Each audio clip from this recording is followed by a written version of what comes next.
tell me where you're from. I'm from Hong Kong. And what brings you all the way from Hong Kong to Arkansas? Mainly headaches that is generated from poor blood flow, I think, from here. Yeah. Here. Eating and sleeping problems. You told me that you had an accident about age 11. Yes. Something about a soccer ball. Can you tell us about that? I was breathing through my mouth. It was towards the end of soccer practice, and this random guy, out of frustration, just kicked the soccer ball into my open mouth, and then it was locked open for 1 to 2 weeks. Nothing came out of it after the 1 to 2 weeks. I was able to bite down again and eat, but then once I was 18 years old, a simple epidural to my neck initiated all these fatigue symptoms. My way of adapting to it was yawning all the time, so like opening up here so that I have more blood to go through, and then things escalated. And then didn't you have like spinal surgery, right? Yes. How old were you then? I was 15. And then lastly, didn't you tell me there's something going on in your lower body, right? Lower body, after the third surgery, overhauling the entire fusion, mostly the sympathetics or the SI joint burning pains are mostly resolved, except for poor circulation because of long periods of bed rest. So who did you see for all this, and what did they tell you was going on? With my spine, I saw a orthopedic spinal surgeon. He's pretty enlightened. Have you seen any other dentists for that? Or oral surgeons, orthodontists? Who have you seen I've in dental world? seen 2 oral surgeons, one public, one private, and another one that's referred by my friend who's pre-med. Public said, first diagnosis, I don't know, let's give you a splint. I'm like, no, I'm not doing that. Yeah. That's stupid. And the second one is probably like, you might, because I was taking muscle relaxants, you might be having tolerance withdrawal with CNS depressants, but then I would rather differentiate to TMJ rather than just randomly calling CRPS or RSD or fibromyalgia and then just don't know where to go from there. Yeah, so they have mentioned CRPS for the head and neck thing, or just for the My leg spinal thing? surgeon mentioned it a couple of times. Head and neck? I mean, widespread pains, CRPS tends to spread, Mm-hmm. it's just a general term. Mm-hmm.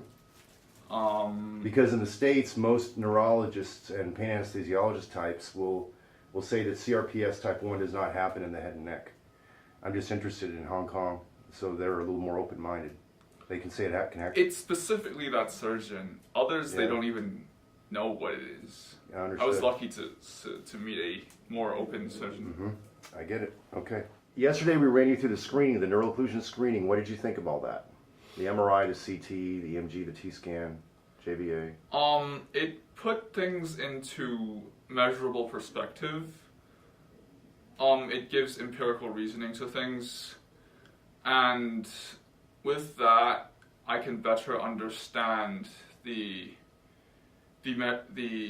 dimensions to my TMJ joint, my bite, and its implications to my neck. Right. So today we're going to do neck blocks. We're going to try to continue the diagnostic process and figure out like why your teeth are so cold sensitive, for example. It could be related to the neck, not just the teeth. You have beautiful teeth. No recession, no exposed dentin. No fillings that need to be done, no leaky old fillings. You're basically a virgin mouth. Your gums are in great shape.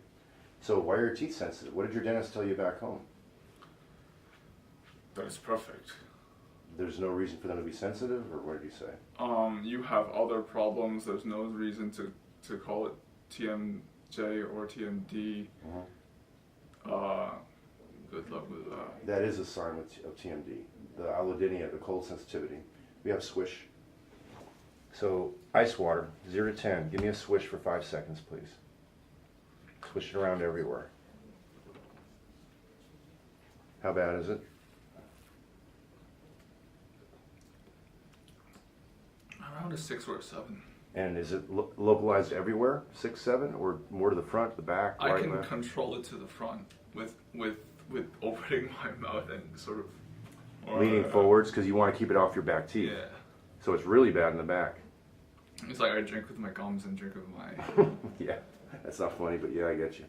Radiauricular nerve comes Yeah. out of C2, C3, and it's going to run out of your SCM right about there. Right. You all right? Yeah, fine. So all this is anesthetic. This is just like, you know, getting numbed up at the emergency room or the dentist.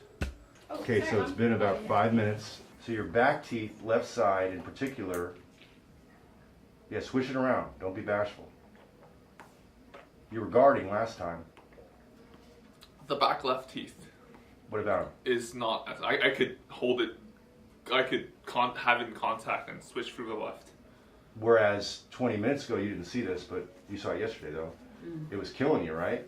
I was like, Yeah. See the difference? Yeah. See, the allodynia is being reduced because we block the sympathetic inputs from the neck. See, so all of a sudden it's like, oh. And you still feel it on your right, don't you? yes, definitely on the Still right. hurts like hell on the right, right? I still try to separate on the Yeah, right. she's trying to avoid it. So now we're going to inject the right side, and let's see what happens there. You guys starting to understand what I'm talking about? Yeah. Drastic difference, but But it's functionally It's different. different. So give me a 0 to 10 on this side after we did this block. 3. But still more like a 7 on this side? Yeah, it lingers 7, 6. Okay, so if it was 7 and now it's 3, so 50, 60% is of the beaker is from neck and sympathetics, right? Well, this is much safer. This is very superficial, what we're doing here. So I wouldn't worry too much about what we're doing today, like causing something really negative. This is a nerve that kind of runs from the neck up to the ear. It catches what most docs don't know is it catches the edge of the mandible. There's fibers that come in and hit some of those back molar nerves, Yeah. the teeth. So, okay, lean back for me.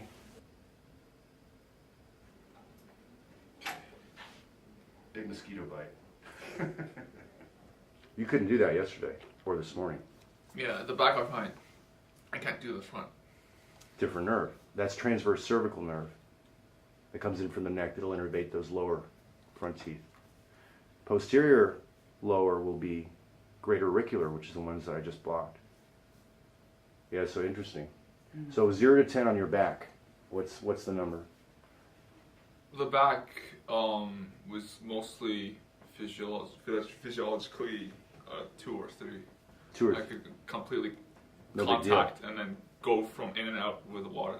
Whereas you were about a 7 earlier before we numbed anything. Before I was Yeah, pretty bad.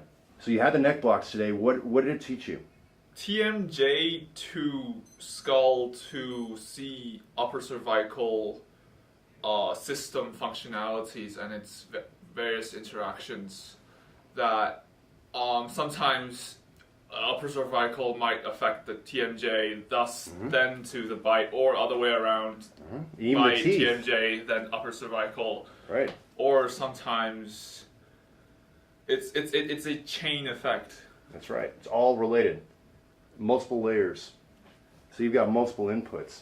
So the ice water swish, your allodynia, your cold allodynia in your teeth went down when we blocked those nerves with local anesthetic temporarily. So we'll have you back tomorrow and we're going to check again and it should come back, unfortunately.